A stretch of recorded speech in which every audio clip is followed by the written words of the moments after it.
I'm Evelyn Lee. And I'm Janine Chastain. We're collaborating on curated conversations to explore how the industry of architecture is changing. Together, we'll find ways to create new solutions to current challenges while elevating the value of architects. Welcome to Practice Disrupted.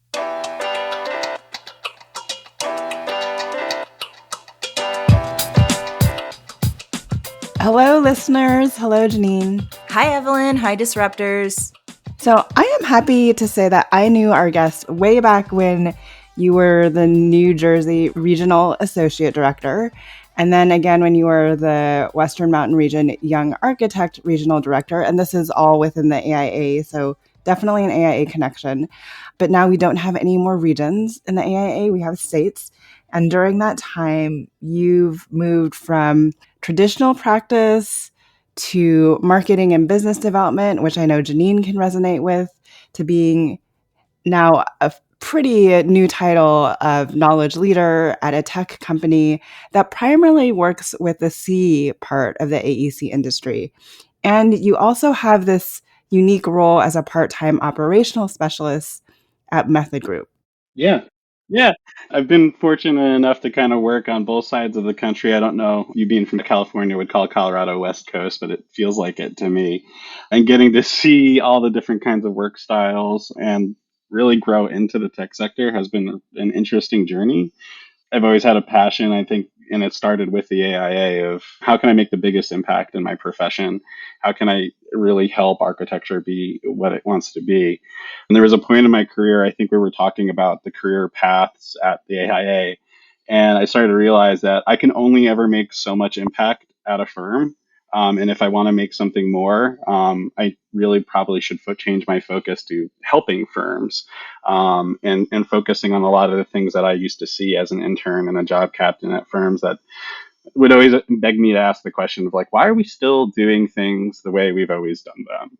And really start to learn a little bit more about what our relationship is with the technology that we use. Yeah, and Nick, I don't think you're the only one asking that question, and you're not necessarily the only one coming to that realization as they're going through practice. I think, though, when people think about tech, and we've said this before on the show, people think about UX. That's immediately what they jump to. And my position at tech is at a very large company, right? Even Slack was 3,000 or more people, which in architecture terms is a large firm. It's huge. But you're at Avicado now, and Avicado isn't like a big tech company, and you're not doing UX design. So I wanted to talk with you a little bit about kind of the other opportunities and the other roles out there as you have transitioned in your path to where you are. But why don't we start by first saying your name. I don't think we've said your name yet in full. And then just introducing yourself a little bit more in terms of where you are now. Totally. So I'm Nick Caravella, and great to meet you all, listeners. I am an architect by trade, like probably many of you listening in.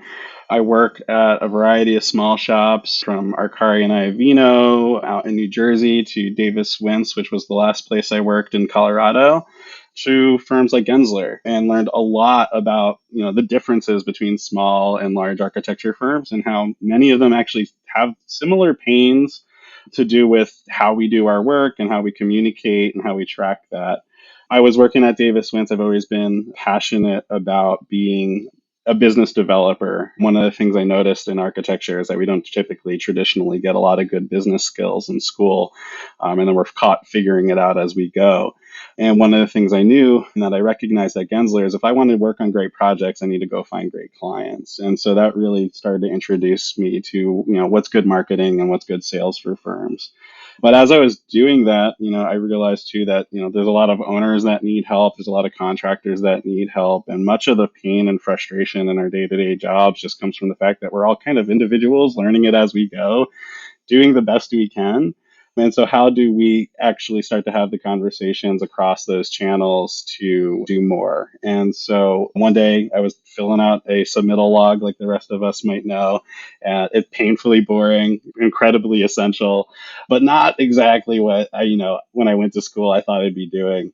And, I started to think is, well, people are submitting this information and we're sharing this information. And then we're spending a whole bunch of time doing like this really rote work of like keeping logs and tracking that stuff. It's like, there's got to be a better way.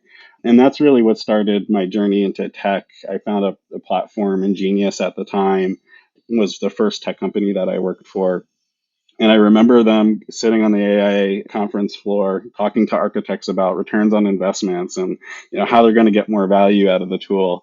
I was like, oh, gee, this is like, it's such an awesome tool. I'm such a fan of what they're trying to do. They're building this platform for people to share information so I don't have to keep track of this stuff anymore. It's like just by sharing, it's there. It's like, and now these guys are going and talking to architects about return on investment when really, like, most of us at the end of the day, like, we want to design, we want to explore problems, we want to, like, have the fun and creativity that our profession brings us. And like the ROI is getting to do more of that. It's not the dollars and cents. We're probably one of the more altruistic professions because we have to care about the community and the public and all these other things that aren't necessarily our client at times. And so we changed the messaging on the expo floor. I tested it out. They actually got somebody to go on for a sales opportunity. And I started at Ingenious as an account executive, just working with architecture firms, talking to them about their problems and how we could help them at the time to do that.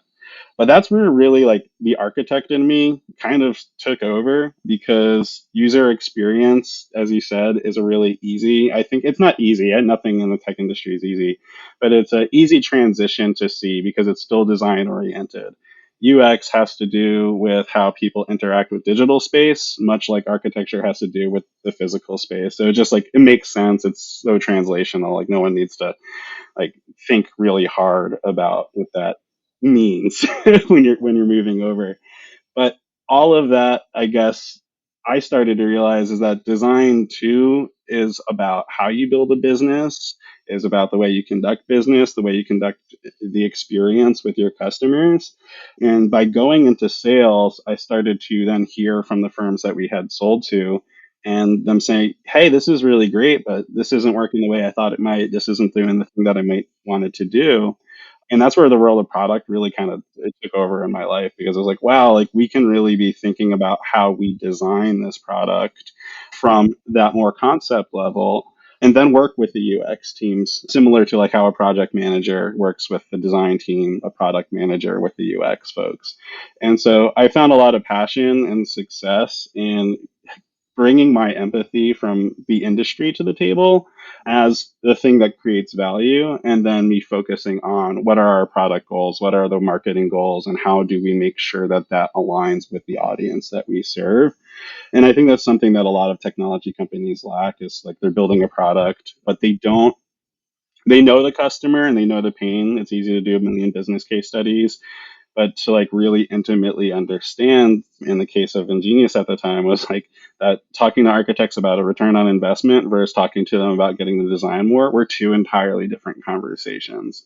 And I think that's something that was like really exciting to observe as I started my journey into the tech sector was like this design empathy thing that we pick up on as architects is one of the most valuable tools that any industry could be tapping into. So I always love these conversations. And for our listeners, this is part of what we call our Architecture and series, which is interviewing different career professionals who have made the pivot from architecture into something else. And so, Nick, it's really amazing knowing your story because I did see you come up through AIA and then seeing where you're at now in your career. I want to get further into the tech piece, but I want to maybe just pause for a second and talk about how did it feel for you leaving architecture, taking that step away from the traditional practice? Because I think that's what our listeners want to understand is like, how do you get from there to this new career venture? And what does that feel like? To be on the nose about it, it's scary as hell. I remember spending about 2 to 3 weeks as evaluating the opportunity to move over. I had a great opportunity at Davis Wentz. I went from getting licensed to becoming the business development lead. I was in charge of the Colorado office in terms of all of our like public facing work. And it was a great opportunity. It's something that I think I aspired to be when I was in school. And so I was sitting there thinking like I've achieved like this awesome job that I'm so happy to have. And then here's this opportunity that's so wildly different. Like, what do I do? And I think there's not a lot of us quite yet that have made this transition or made this transition as long as I have.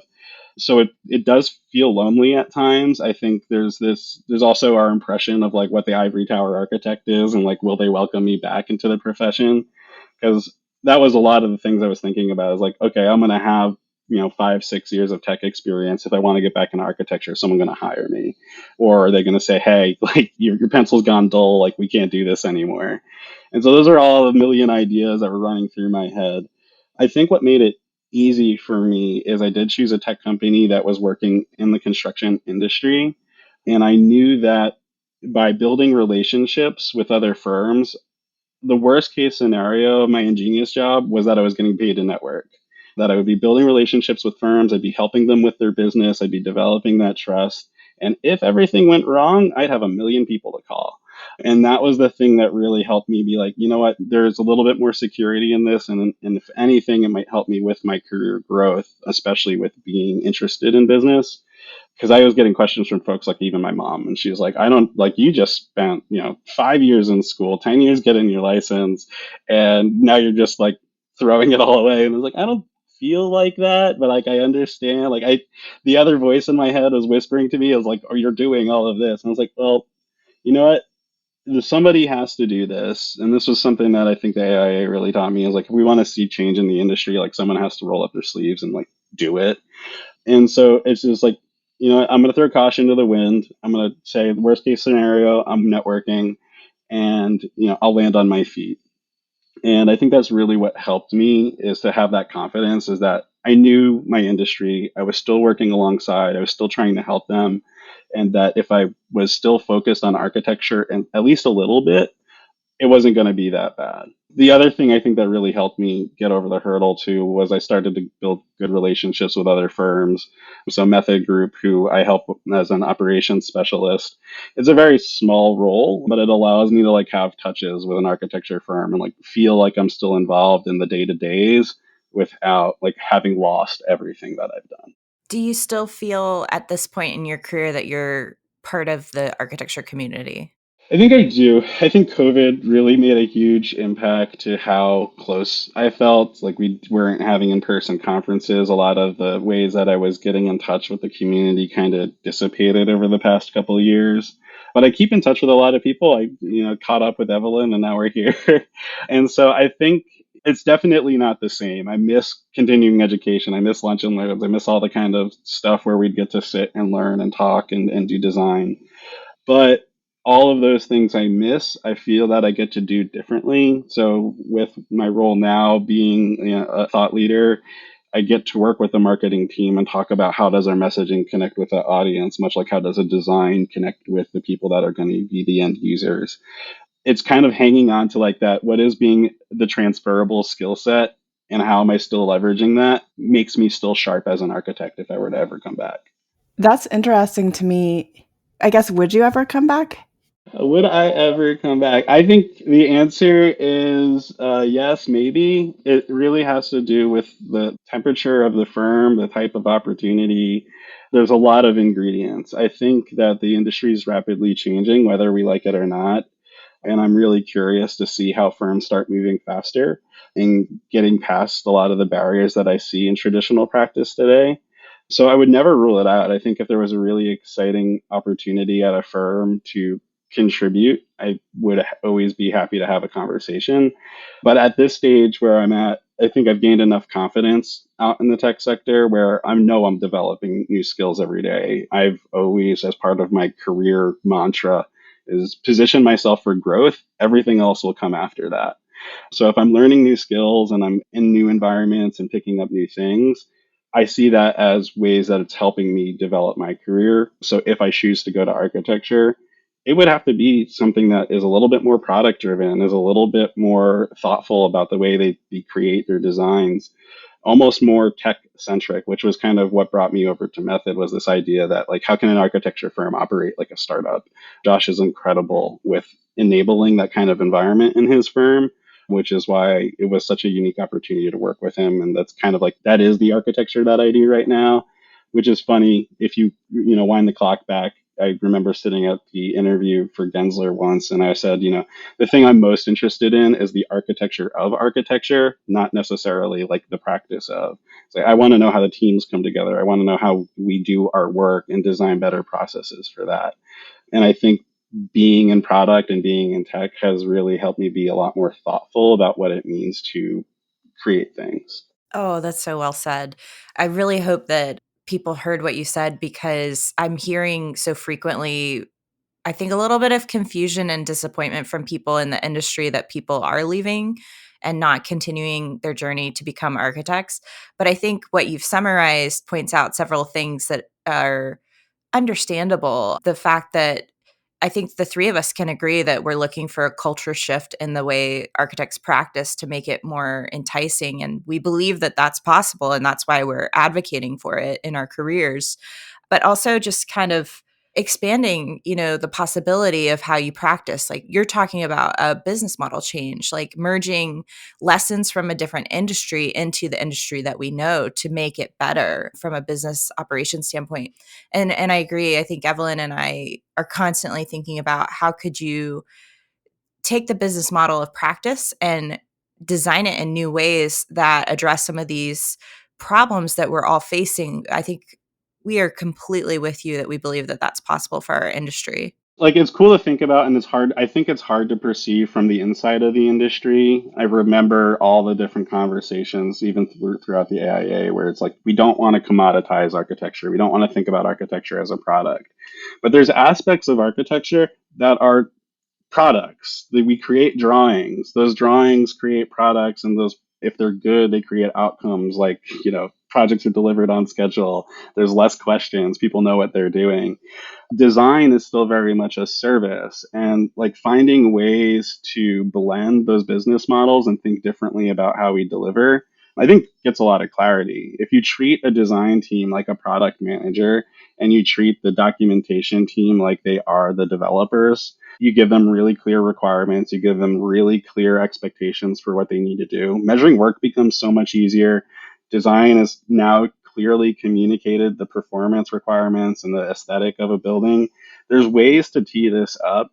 It's not all that different from the way we do things today, but it's the responsibilities are sequenced a little bit differently to give people more autonomy. Because what I find is like being a younger person in the profession is like I wanted to be able to design. I wanted to have some authorship over a building, but in the old project management way, it's like, no, we need to do this, period, end of sentence. First product is really like, hey, this is the what, you guys figure out the how. And like that relationship and that autonomy is something that I would feel would be really attractive to the younger practitioners and the aspiring architects of the world that are really looking to have some authorship and ownership in the creative process, but haven't really been enabled because we have this old project management structure in place. What's really interesting about what you just said, I think, and hopefully a few people were like shaking their heads saying like, oh, there's an interesting correlation between product manager. So in tech, when you're managing a product, you're a product manager versus project manager in architecture. A lot of the titles of product manager are the ones that we complain about in architecture when they're called software architects. So I think just interesting that you're beginning to draw that connection between the two, and it's almost like I know we give software architects a lot of grievance, but looking at their processes and how software architects, their workflows and how they manage teams, I think actually can be helpful to the architecture industry at large. Yeah, I think for what it's worth, and maybe this is going to get people to grumble, but there's so much similar about a software architect to an architect. It's systems, it's like pulling them together, and then it's creating good outcomes from it. And like that's what we do is we understand, building systems and how they come together, building program and how they come together, no differently than a software architect is going to understand like how are they building the solution, what are the limitations of it, what can it accommodate, and like how people are going to experience it.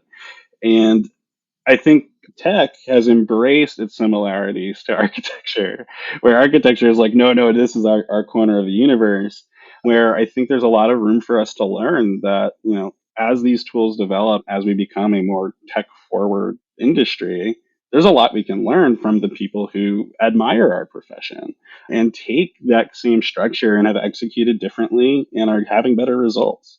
There's a lot of interesting analogies that can be made between tech and architecture. What I also find interesting is that you've held a lot of different positions in tech. So that role is evolving for you. So, like you talked about being an accountant manager. What were those positions? And then I think, where were you applying your architecture skills in each? I held a lot of different positions. So I started in sales as an account executive.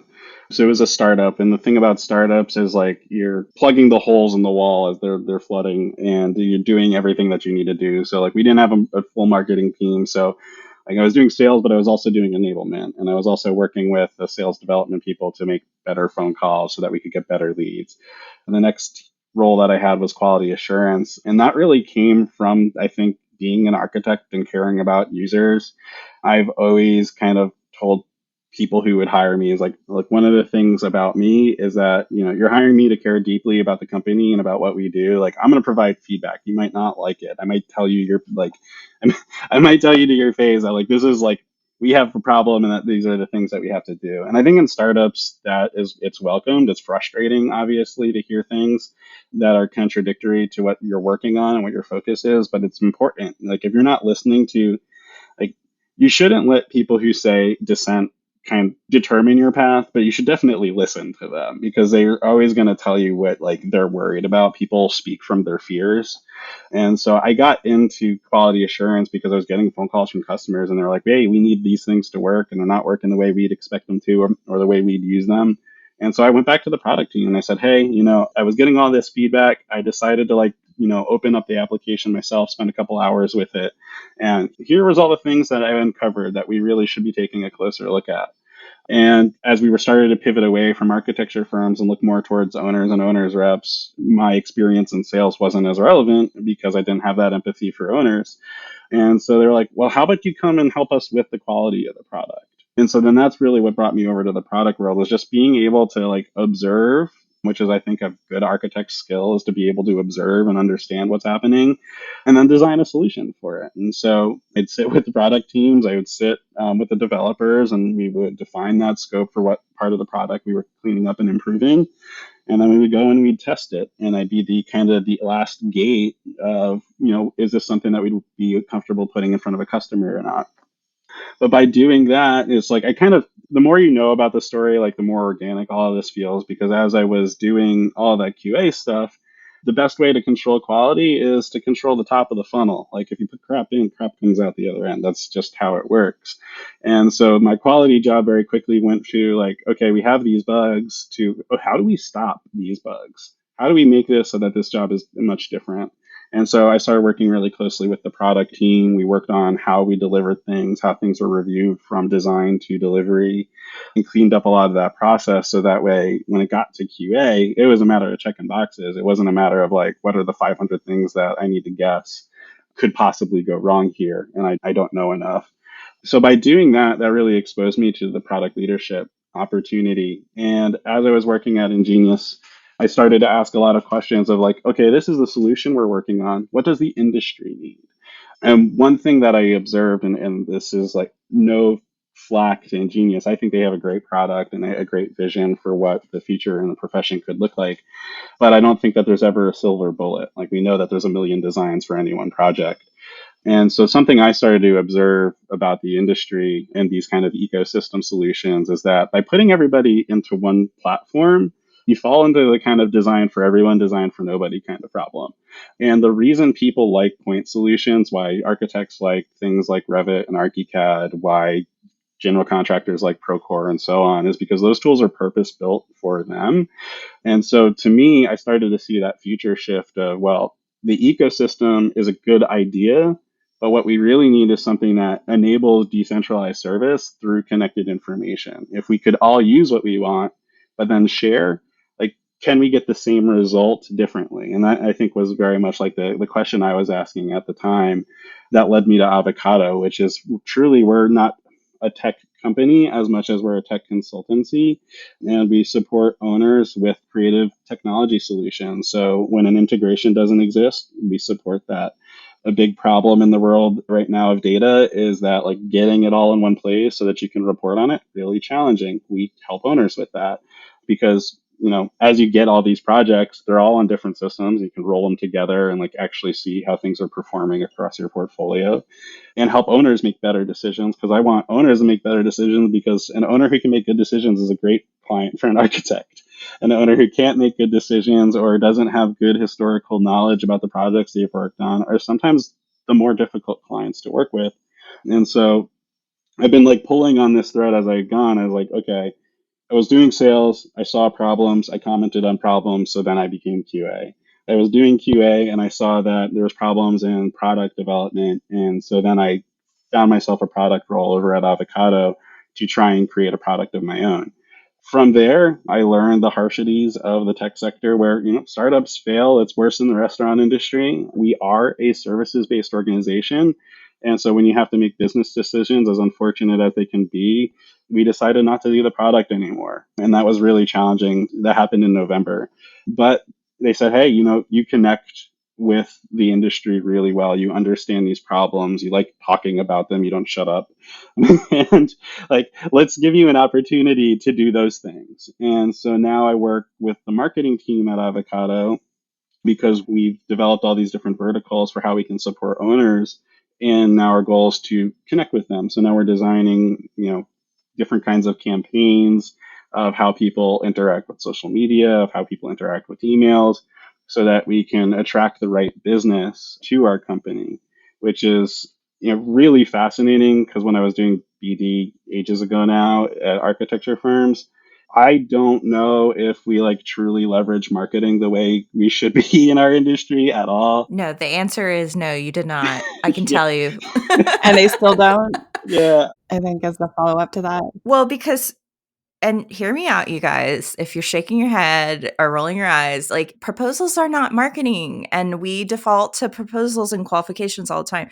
But guys, that's like such just one little baby percentage of what marketing can be. And we don't max it out. Like we're just defaulting to the quickest way to get project work, which is through proposals to interviews. Yeah, and that's like it's the problem. Like if they're doing proposals, they're sales, they're not marketing. And even then they're not even sales, because they're just being told what to propose. They're a graphics department at so many firms, unfortunately. And there's so much about marketing that I learned in tech starts with just like understand your market. Who knew that's what marketing meant? But getting into like, how many people could be our customers in our area? What is their spend? What is the size of the market? How much money can I reasonably get from this market if I were to capture all of it? How much am I really going to capture? Like those are the things that your marketing team should be working on, and then identifying who the people are in those spaces and how to reach them. If they're not doing that and they're doing just proposals and they're doing, website updates and blog posts, that's keeping the lights on. That's great. Like you're supposed to do that stuff. But like if you're not being thoughtful about how you obtain business, like what can our expectation be? And so that's really what's been exciting about building this marketing team. We're up to 3 people now, which is super cool. We get our hands dirty with everything, but being thoughtful about our website. What does it mean to visit our website as somebody and be looking for information? How hard is it to find that information? This is UX stuff for everybody who's interested in UX, but like being able to sit and like think about, if I this was this other individual, what is my journey and how do I get where I'm going? I don't feel like I've stopped practice, because I feel like anybody listening to this conversation is like, oh, this is like so similar to like how I'd be thinking about, design flow and program and other things. Absolutely. I want to ride this because we're having a really good marketing conversation. So yes, it's a very similar process to how architects take a lot of time and care to think about the users of their building and delivering them something that's exceptional, but it's just applied to something different, which is the business as a whole. So like you said, the client's journey, trying to attract them to the firm. It's not about getting any client or just getting revenue. It's about getting the right client, the right project that you want. And how do you get that? You have to build a thoughtful pathway that connects that person to your organization. And I was just going to say, Nick, knowing what you know now about marketing, what do you think could help firms level up? Like, what would you take back? Yeah, it's a good question, and it's interesting to think about some of these problems that I was having as a business development lead, where they're like, okay, well, go make $300,000 in the education sector, and I'm like, where did you get that number from? And so the very first thing that I'd recommend from firms is to be thoughtful. There's a lot of great things out there. A business model, Canvas, Google it. There's templates. It's super easy to use and understand, but it's going to ask you a ton of questions about who your customer is, where they are, how you serve them, what the values are. Because I would then challenge Studio did not do us any good when it came to marketing and presenting our projects. Talking about views, talking about like we all love that stuff, and I think there's a lot of reasons to appreciate it. Is not going to sell your architecture. It's just not. Your client is making an investment of multiple millions of dollars probably, and they want specific results from that. They want to know that your drawings are going to be good and there's not going to be a lot of questions. They want to know that there's not going to be too much fluctuation in their costs. They want to know how you're going to provide them value. And it's important, one, to understand that value so that you can speak to it. And then that's how you go and attract the right like customers. The Davis Wentz is now Wellology. They just rebranded. The firm is all about wellness and healthy living, and that's what their firm speaks to. I think that's actually it's really good marketing because now I know as a customer, if I'm looking for an architecture firm and wellness is truly important to me, they're someone who speaks to my need.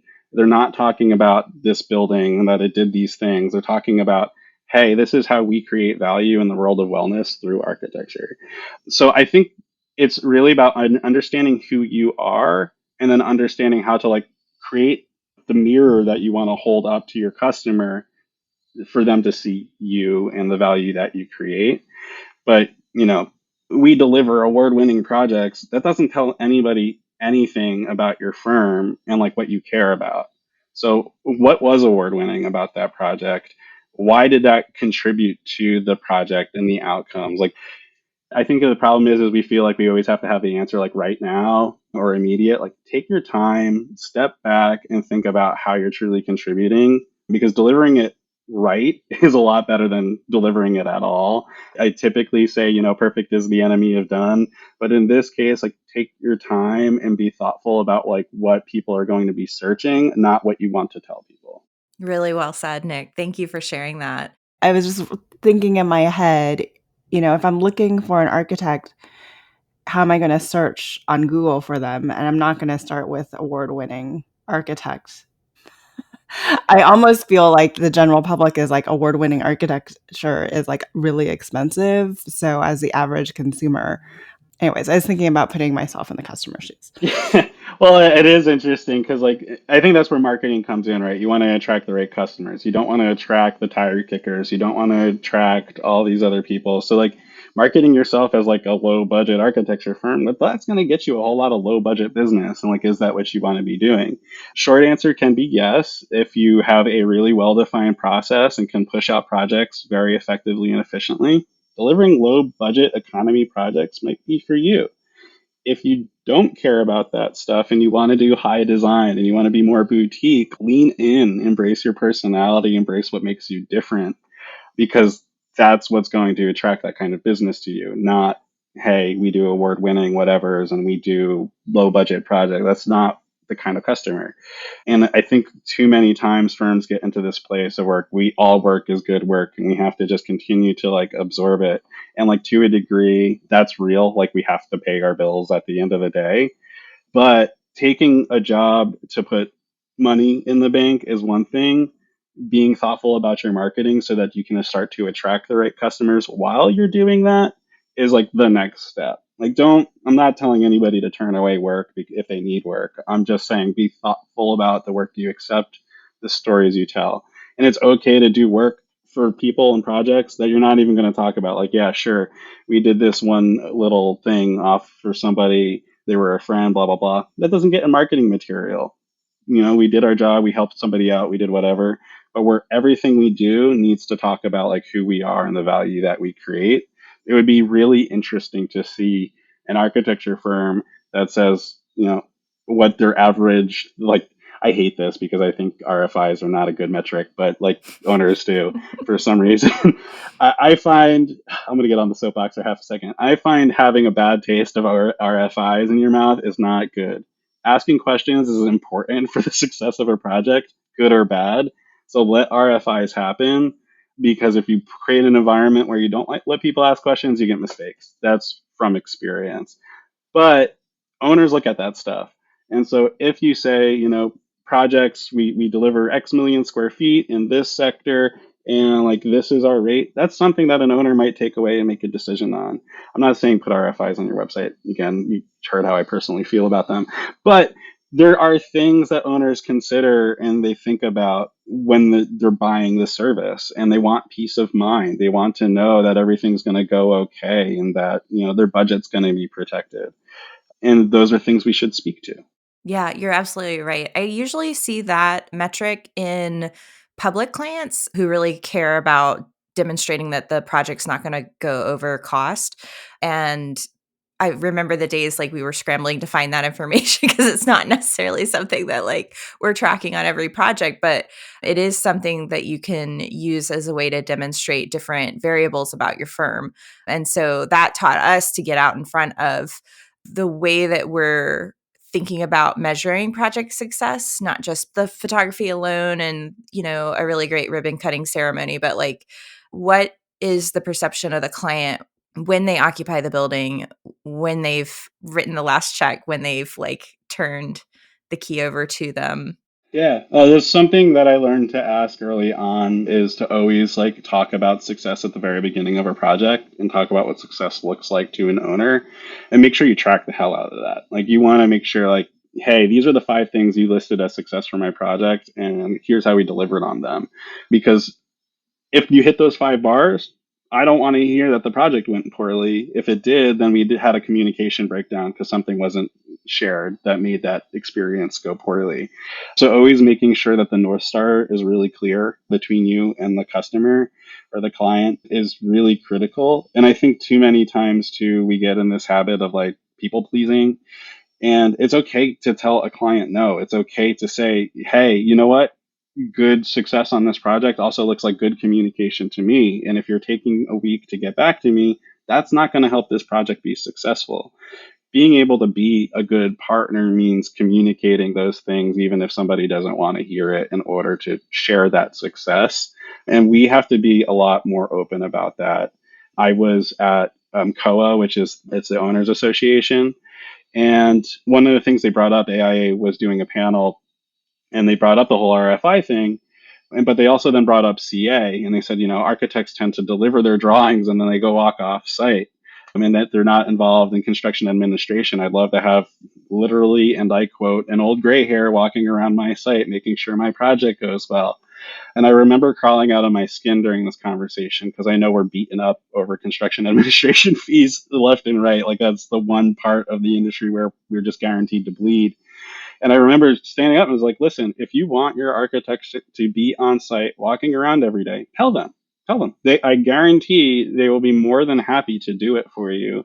Just know that paying somebody to go live on site for, an hour or 2 hours a day, we're not at a $5,000 CA fee anymore. we're, Yeah. like, The highest billable rate in the firm. yes. And honestly, CA should probably be one of the most expensive phases on a project if you want that kind of care. And I think one of the ways, this is something that I've been thinking a lot about, having been at that conversation in November, was, why are we not, this is way off topic, but why are we not considering CA as part of the construction budget? It really is. It's part of the construction activities. It's part of making sure the building goes. CA should be broken as part of the larger construction budget, be charged as an administrative line, and period, end of sentence. It's a better slice of the pie to be part of. And then let design be design phases. And I think that's one thing that our industry really needs to innovate on, is like breaking those two, because they're not, design is not the same as administration. And we need to figure out how to build differently for it, because putting it into the design model is screwing us time and time again. Wow. I'm going to resist the urge to really ride that because I think that's such a fun conversation.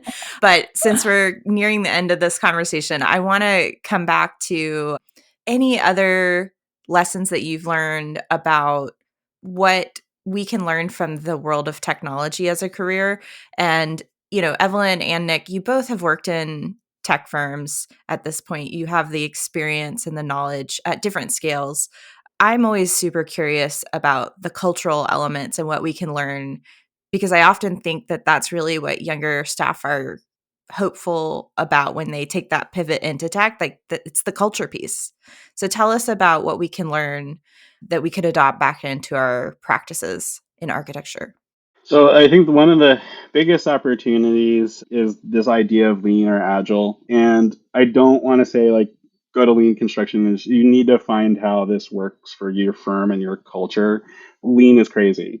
It's going to involve being very uncomfortable, but it also involves putting a lot of trust back into your teams.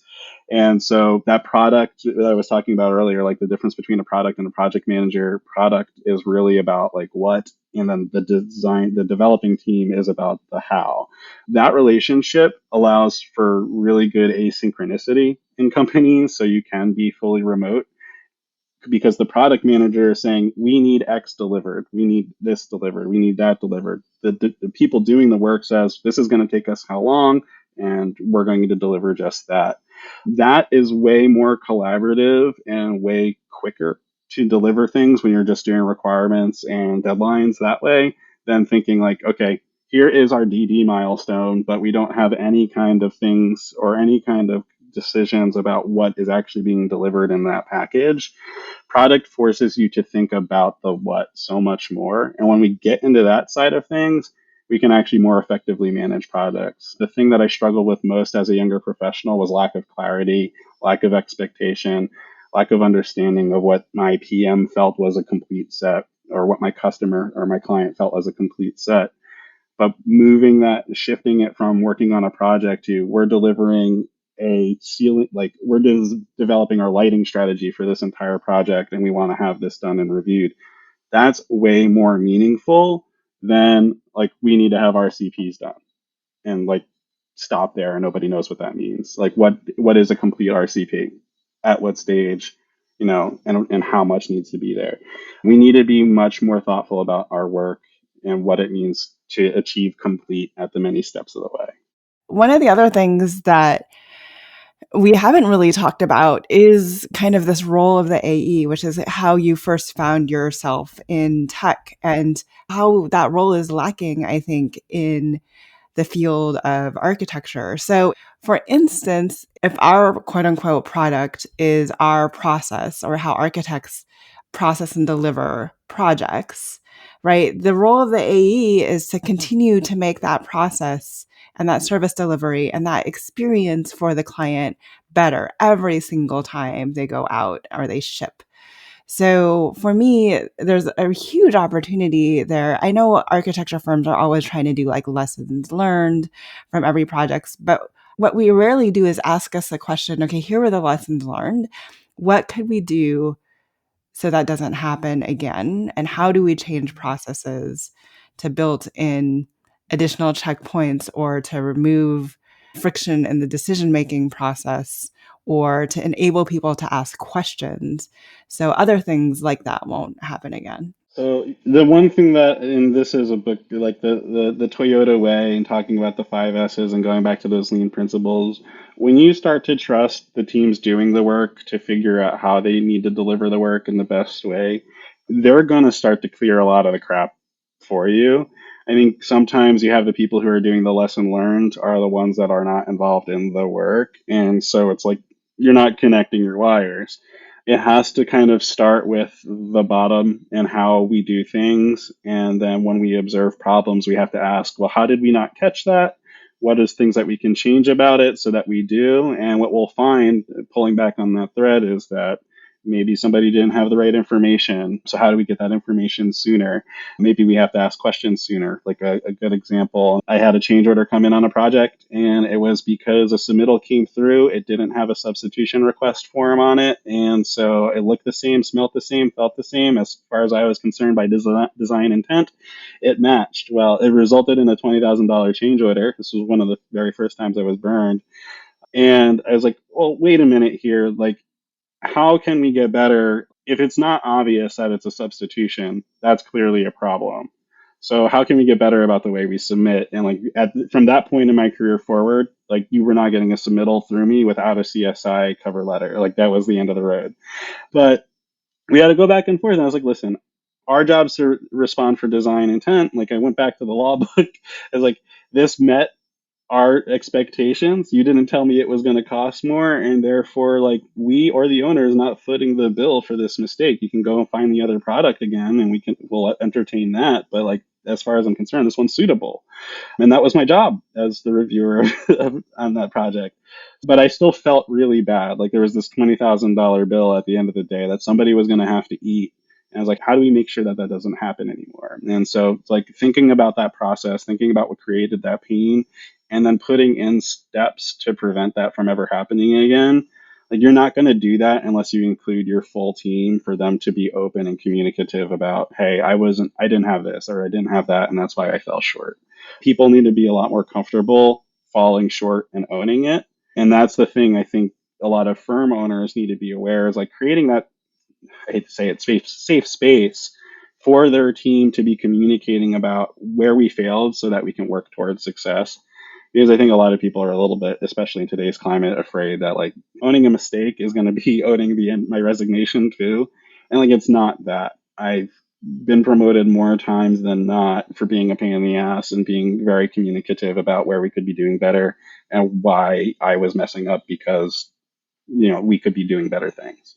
And so we need to create that trust. We need to create that culture where we're letting teams actually own their work and letting everybody contribute the way they most meaningfully can on projects. Nick, I love what you said in this interview, and I will be cheering you on to continue to build these bridges back to how to make the profession better. So keep them coming.